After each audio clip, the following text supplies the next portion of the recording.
after her first engagement. It said, how much shall God avenge his own elect who cry out day and night, though he bears long with them?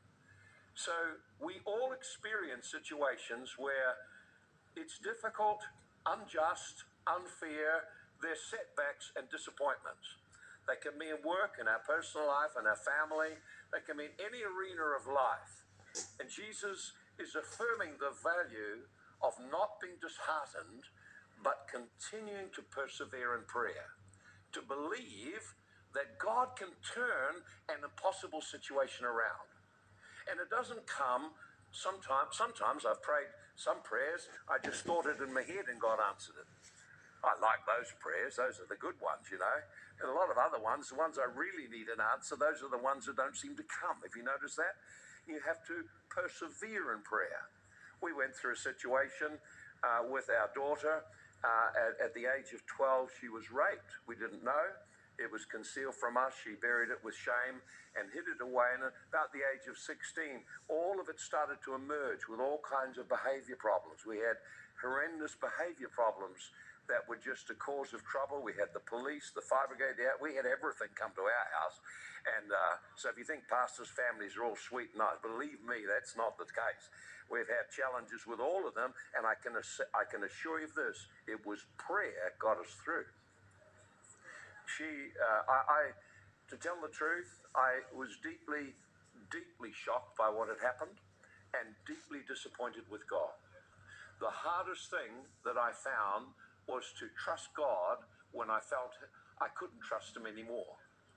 And I remember coming and it's important when you relate with God that you're absolutely authentic. You don't try and put on something that's not there. He loves us to worship him in spirit and in truth. And I remember struggling because I was so angry with what was happening, and I had to go and preach on a Sunday. And so my world is divided into bringing Christ to people as their answer and their hope. And then this paradox in my own life and my wife's and family's, we have this horrendous situation we can't solve. And I just made an agreement, well, Lord, I'm not quitting.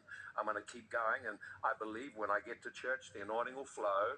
And then when we come back, then we'll sort this out. And that went on for a while. I'd arrive, I'd weep on the way to church.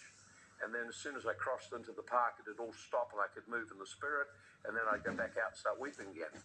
So I'm not saying that prayer is easy.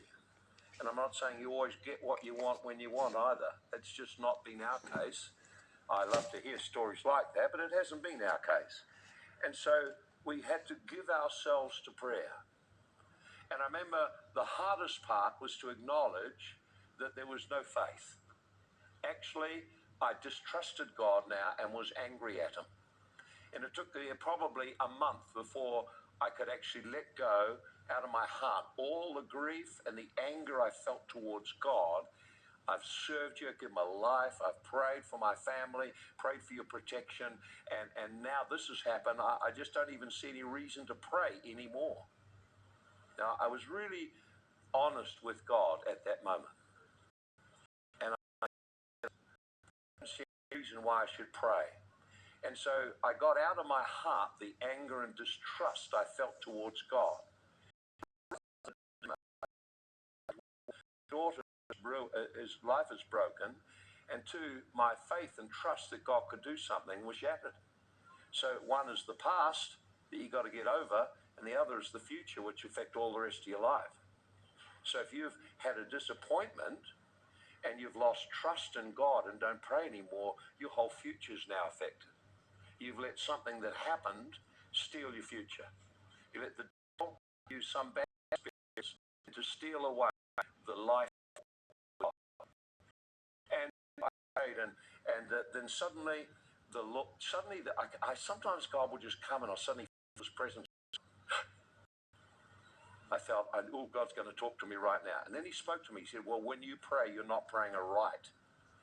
I was staggered. He said, I was just shocked. I'm a pastor. Of course I'm praying aright. And I didn't say anything. God's talking. Don't interrupt.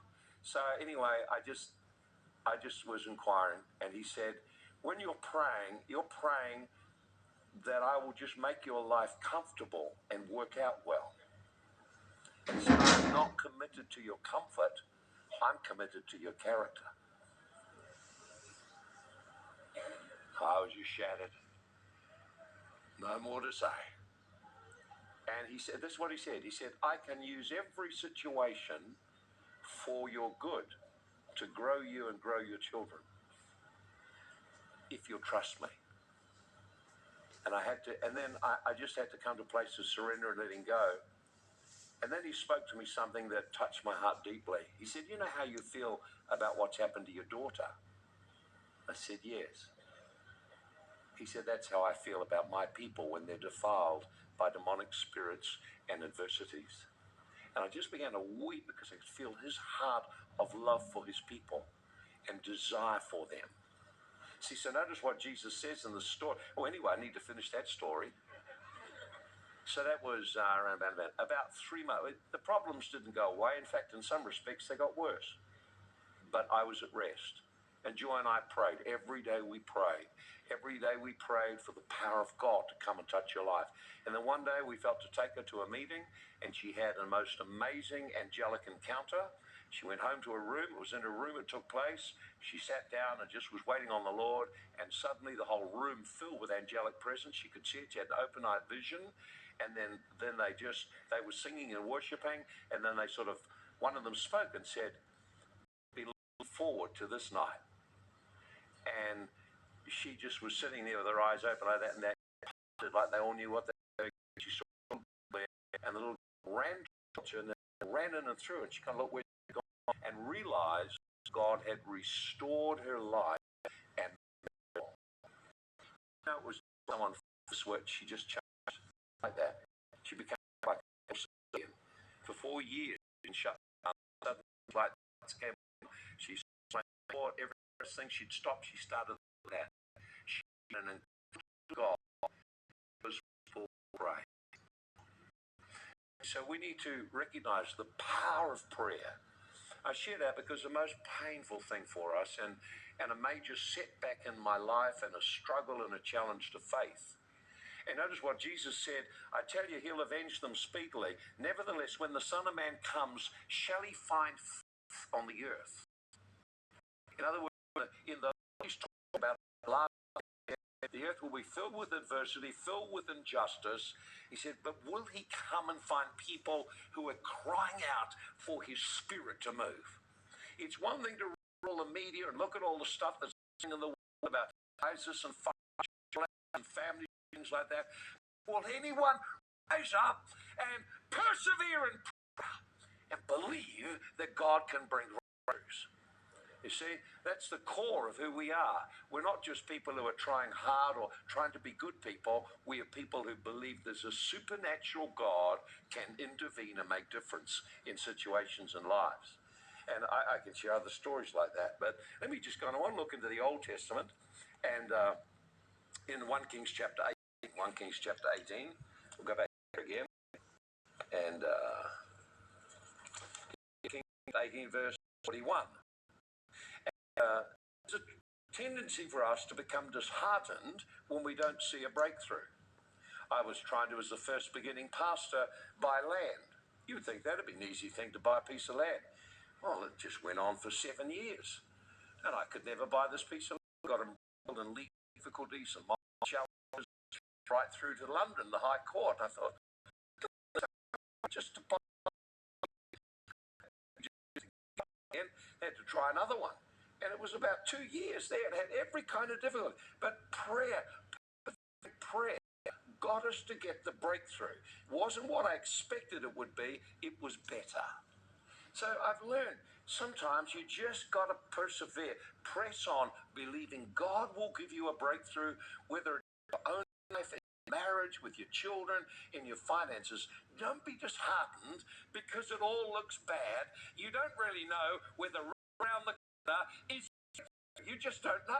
If you read David 1 Samuel 30, you see him there, his house burned, his family taken, his leader all want to kill him now, and it's just him alone. And he strengthened himself in God. And then he heard God and he gave wisdom. In the next page, he's now promoted and he's king, he's everything, even wonders. whatever you're going through right now, that's not the end of your story. What to do is determine. You've got to make the decision. How you respond. Don't give up prayer. Strong, persevering, Holy Ghost anointed prayer. Look at situation 1 Kings chapter 18, and it says Elijah, Ahab, go up and eat. There is a sound of an abundance of rain. I'll come back to that in a moment. And Ahab went up to eat and drink, and Elijah went up the top of Mount Carmel, put his face on the ground, and bowed his face between his knees, and then he said, "Go towards the sea." Up, look, no. 7 times he said, "Go again." Nothing. Then at last, on the 7th time, there's a cloud as small as a man's hand rising up out of the sea.